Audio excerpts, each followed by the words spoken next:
मोहब्बत वो रूहानी ताकत है साथ संगत जी, जो दिलों को जोड़ती है।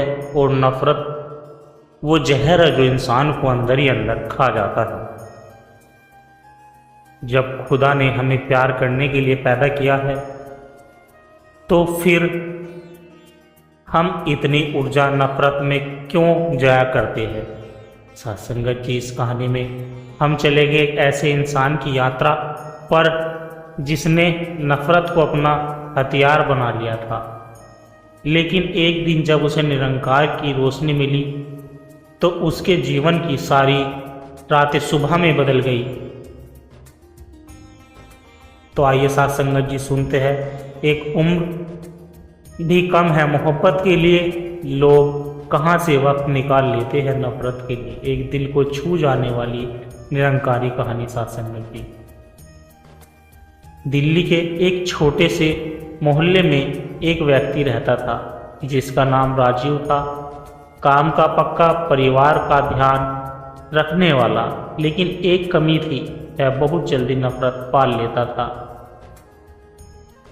मोहल्ले में कोई उसे ऊंची आवाज़ में बात कर दे, दुकान वाला थोड़ा कम तोल दे, या कोई सड़क पर गाड़ी थोड़ा पास से निकाल दे, राजीव क्रोध में उबल जाता था। उसकी पत्नी सीमा हमेशा समझाती कि राजीव, लोग जैसे भी हो, हमें तो अपने मन को साफ रखना है। पर राजीव का जवाब होता, मैं क्यों सहूं, जिसने जैसा किया वैसा ही दूंगा। धीरे धीरे मोहल्ले में उसकी पहचान एक झगड़ालू और कड़वे इंसान की बन गई। रिश्तेदार उससे दूर हो गए, बच्चे भी उससे डरने लगे। राजीव को कभी कभी अकेलापन सताने लगा जब वह अपने व्यवहार को सच्चाई कहकर सही ठहराता। एक दिन उसकी बिटिया रिया ने पूछा, पापा आप हमेशा गुस्सा क्यों करते हैं? मुझे अच्छा नहीं लगता जब आप सब पर चिल्लाते हो। उसकी आंखें भर आई। राजीव के मन में पहली बार हलचल हुई। उसी हफ्ते मोहल्ले में सत्संग लगा था। सीमा ने बहुत आग्रह किया तो राजीव अनमाने मन से वहां चला गया। संत बोल रहे थे, अगर तुम्हारा दिल बाग की तरह खिला हुआ नहीं है तो समझो नफरत के कांटे फैले हैं। परमात्मा प्रेम है और प्रेम में ही परमात्मा की प्राप्ति है। राजीव को हर बात खुद पर सीधी लग रही थी। फिर संत ने कहा, तुम्हें लगता है दूसरों ने तुम्हें दुख दिया है, लेकिन असल में दुख तुम्हारे मन में नफरत और गुस्से से पैदा हुआ है। जब तक दिल में प्रेम नहीं, तब तक कोई पूजा सफल नहीं। राजीव पहली बार उस दिन रोया। उसने निरंकार से प्रार्थना की कि हे प्रभु, हे परमात्मा, मुझे नफरत से निकालकर मोहब्बत की राह दिखा, मेरी रूह को हल्का कर। फिर उसका जीवन धीरे धीरे बदलने लगा। उसने सबसे पहले अपनी पुरानी माफिया मांगी।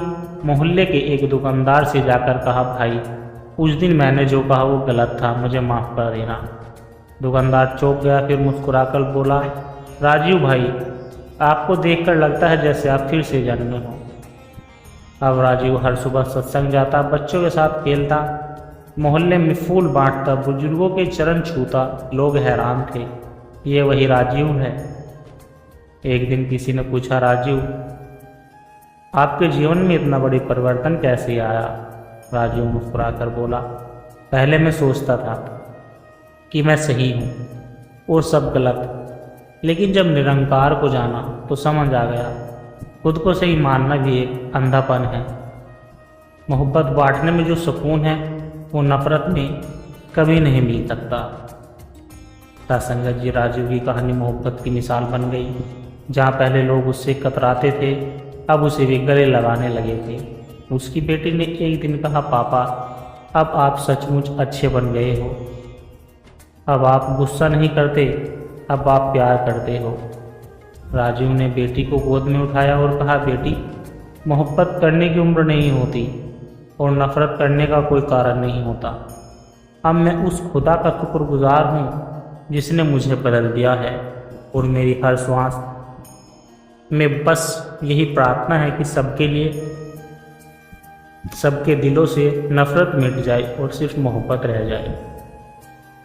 साथ संगत जी, जिन्हें खुदा की मोहब्बत मिल जाती है वो दूसरों से नफरत करना भूल जाते हैं, क्योंकि जब मन रब से भर जाए तो बाकी सब जगह खुद ब खुद खाली हो जाती है।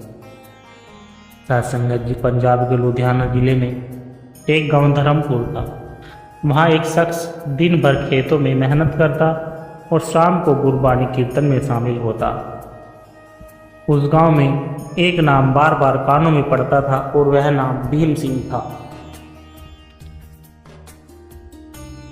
भीम सिंह अपने समय का सबसे मेहनती, समक्ष लेकिन सबसे ज़्यादा कटु स्वभाव का व्यक्ति था। हर छोटी बात को दिल से लगाना, दूसरों की गलतियां याद रखना और किसी के जरा सा भी कुछ कहने पर दिल में नफरत पाल लेना उसका स्वभाव बन चुका था। गांव में अगर किसी की ज़मीन पर गलती से पैर रख दे तो भीम सिंह सालों तक उसे माफ नहीं करता। वहीं दूसरी ओर गांव में ही एक और इंसान था जिसका नाम संतोख दास। एक निहायत ही शांत, सहज और प्रेम से भरा हुआ इंसान था। भीम सिंह और संतोष दास के खेत आमने सामने थे। एक दिन बारिश के बाद संतोष दास ने खेत की मिट्टी बहाकर भीम सिंह की ज़मीन में चली गई। बस यहीं से नफरत की आग ने चिंगारी पकड़ ली। भीम सिंह ने उसी शाम सत्संग के दरबार में सबके सामने संतोष दास को अपशब्द कहे, उसका अपमान किया, लेकिन संतोष चुपचाप सुनता रहा, कुछ नहीं बोला। लोग हैरान थे, इतना अपमान और संतोष दास चुप, वो भी कैसे। पर संतोष दास ने बस इतना कहा, अगर मेरी वजह से भाई को दुख हुआ तो मैं क्षमा चाहता हूँ। मोहब्बत में ऊंच नीच नहीं देखी जाती। इस जवाब ने भीम सिंह को और अधिक क्रोधित कर दिया। यह तो दिखावा है या तो डर है मेरा, बस वह सोचता रहा। मगर समय बीतता गया और धीरे धीरे गाँव में एक फर्क दिखाई देने लगा। जहाँ भीम सिंह के आसपास लोग कम होते जा रहे थे, वहीं संतोष दास के पास शाम कोई न कोई बैठता होता था। कोई अनुभव सुनाने, कोई जीवन की सीख लेने, कोई गुरबानी समझाने। एक दिन गांव में एक साधु आए जिनका प्रवचन बहुत ही प्रसिद्ध था। उन्होंने एक प्रश्न रखा, कहा, क्या तुम्हें लगता है मोहब्बत के लिए उम्र होनी चाहिए या बस एक सच्चा दिल होना चाहिए? गांव के लोगों ने चुपचाप एक दूसरे की ओर देखा। भीम सिंह उस सभा के पीछे खड़ा था और जैसे ही वो साधु ने कहा और जैसे ही वह बोला तो साधु ने कहा, नफरत रखने में समय जाता है, ऊर्जा जाती है, मन जलता है, लेकिन मोहब्बत में मन हल्का होता जाता है, उम्र बढ़ती जाती है और आत्मा भी खिलती जाती है। भीम सिंह कांप गया। उसे याद आया जब उसका बेटा छोटा था तो कैसे उसने उसे डांटकर डराया था, कैसे उसकी पत्नी हर रोज़ प्रेम जताती रही लेकिन सिर्फ शिकायतें ही सुननी पड़ी, और कैसे हर वो इंसान जो उससे प्रेम करता था समय के साथ दूर हो गया। उस रात भीम सिंह सो नहीं पाया। सुबह जब गांव वाले खेतों में जा रहे थे तो उन्होंने देखा भीम सिंह संतोष दास के द्वार पर खड़ा है। आंखें भीगी है, होठ थरथरा रहे हैं। बोला, भाई मैं थक गया हूँ, इतनी नफरत ढोते ढोते अब हिम्मत नहीं बची, मुझे माफ़ कर दो। संतोष दास ने भीम सिंह के कंधों पर हाथ रखा और कहा, जिस दिन दिल मोहब्बत मांगता है उस दिन नफरत अपने आप थक जाती है। चलो साथ खेत पर चलते हैं। उस दिन गांव में एक नई मिसाल बनी। भीम सिंह ने केवल संतोष दास से ही नहीं बल्कि अपने बेटे, पत्नी, पड़ोसिया और उस खुदा से भी माफ़ी मांगी जिसे वह कभी नहीं जानना चाहता था। अब भीम सिंह सत्संग का नियमित हिस्सा बन गया था। पहले जहाँ सबके शब्दों में आग होती थी, अब वाणी में नम्रता थी। पहले जहाँ आंखों में गुरूर था, अब आंसुओं की आभा थी। एक दिन एक नवयुवक ने सत्संग में पूछा, भीम चाचा, आपको क्या मिला इतने बदलाव से? भीम सिंह ने उत्तर दिया, मुझे समय मिल गया, अब मैं मोहब्बत में जीता हूँ, वरना नफरत ने तो मेरी उम्र ही चुरा ली थी। सच कहूँ बेटा, एक उम्र भी कम है मोहब्बत के लिए।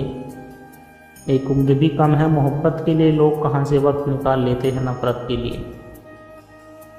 सासंगत जी, अगर जीवन में मोहब्बत की जगह खाली हो रही है तो नफरत उसे घेर लेती है। अगर एक बार निरंकार को दिल में बसा लिया जाए तो नफरत की कोई जगह नहीं बचती। सासंगत जी, उत्तर भारत के एक शांत और पहाड़ी गांव मनसिला में एक साधारण युवक रहता था जिसका नाम नीरज था। वह खेती करता था, माता पिता की सेवा करता और हर दिन की व्यवस्था में खुद को खोए हुए रहता था। परंतु एक बेचैनी थी जो उसे भीतर से हर रात करवटें बदलती थी। वह अक्सर अपने मन से पूछता था, क्या मेरा जीवन केवल खेत, घर और थकान तक ही सीमित है? क्या कोई ऐसा भी है जो मेरे इस खालीपन को समझ सके? उसी गांव में एक बूढ़ा फकीर था जिसका नाम बाबा रूहान था। सफ़ेद दाढ़ी, शांत नेत्र और होठों पर सदा निरंकार का स्मरण। एक दिन नीरज की भेड़ें जंगल में भटक गई। वहां उन्हें ढूंढता हुआ पहाड़ी चट्टान पर पहुंचा। वहीं एक पेड़ के नीचे बाबा रूहान ध्यान मुद्रा में बैठे थे। नीरज ने उन्हें देखा और पहली बार उनके मन में सच्चा मौन उतरा। बिना कुछ कहे वह उनके पास बैठ गया। कुछ देर बाद वह बाबा बोले, तो अपने जीवन से नहीं, अपने आत्मा की भूख से परेशान है बालक? नीरज बोला, हाँ, क्योंकि तूने बहुत कुछ देखा, बहुत कुछ लिया और खुद को नहीं जाना।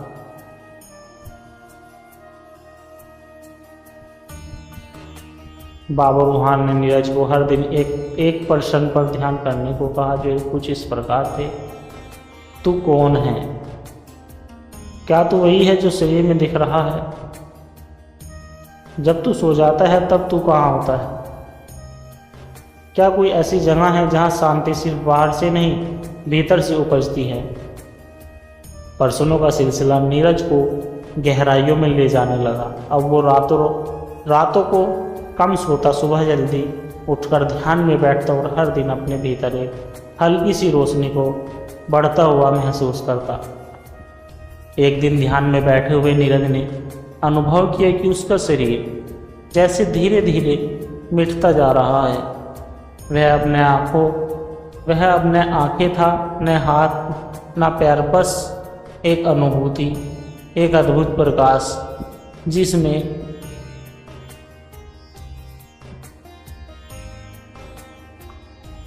जिसमें कोई सीमा नहीं, कोई डर नहीं, कोई पहचान नहीं। तभी भीतर से एक स्वर गूंजा, मैं तू हूँ, तू मैं हूँ, तूने मुझे बाहर ढूंढा, मैं तो तेरे भीतर ही था। नीरज की आंखों में अश्रु धारा बहने लगी। वर्षों की खोज प्रसन्न बेचैनी उस एक क्षण में उत्तर बन गई। वह दौड़ते हुए बाबा रूहान के पास पहुंचा और उनके चरणों में गिर गया। बाबा बोले, बाबा मुझे मिल गया, मुझे वो मिल गया जो खुद भी नहीं जानता कि क्या खोया। बाबा मुस्कुराए और बोले, तू अब जान गया कि परमात्मा कोई जगह पर नहीं रहता, वह तो तेरे भाव में है, तेरे प्रेम में है, तेरे मौन की गहराइयों में है। नीरज अब पहले जैसा नहीं था। वह खेतों में काम तो करता था लेकिन हर बीज बोते वक्त परमात्मा का नाम लेता था। वह लोगों से प्रेम से मिलता और जब कोई कहता और जब कोई कहता कि नीरज तू बदल गया, तो वह कहता मैं नहीं बदला, मैंने बस अपने भीतर के मैं को देख लिया। गांव के लोग धीरे धीरे उसकी संगति में बदलने लगे। गांव अब केवल एक गांव नहीं था, वह एक साधना स्थली बन गया था। जीवन के अंतिम पड़ाव में नीरज एक दिन अपने शिष्य से कह रहा था कि जिन्हें ईश्वर बाहर मिलता है वो उसे खो देते हैं, लेकिन जिनकी आत्मा उसे भीतर पहचान लेती है वो फिर कभी अकेले नहीं रहते। साथ संगत जी आत्मा की प्यास केवल सांसारिक संसाधनों से नहीं बुझती। सच्चा संत वह है जो प्रश्न नहीं दिशा देता है, परमात्मा कहीं दूर नहीं, मन की गहराइयों में है। जिस दिन अहंकार गिरता है उस दिन आत्मा बोलने लगती है। सत्संगत जी दास के द्वारा कहे गए प्रेरणादायक कहानी विचार यदि आप जी को अच्छे लगे हो तो वीडियो को लाइक करें, शेयर करें, कमेंट बॉक्स में धन्य निरंकार जी जरूर लिखें और दास को आशीर्वाद दे हर रोज आप जी के चरणों में ऐसी ही प्रेरणादायक कहानी विचार लेकर आता रहूं। सत्संगत जी प्यार से कहना धन्य निरंकार जी।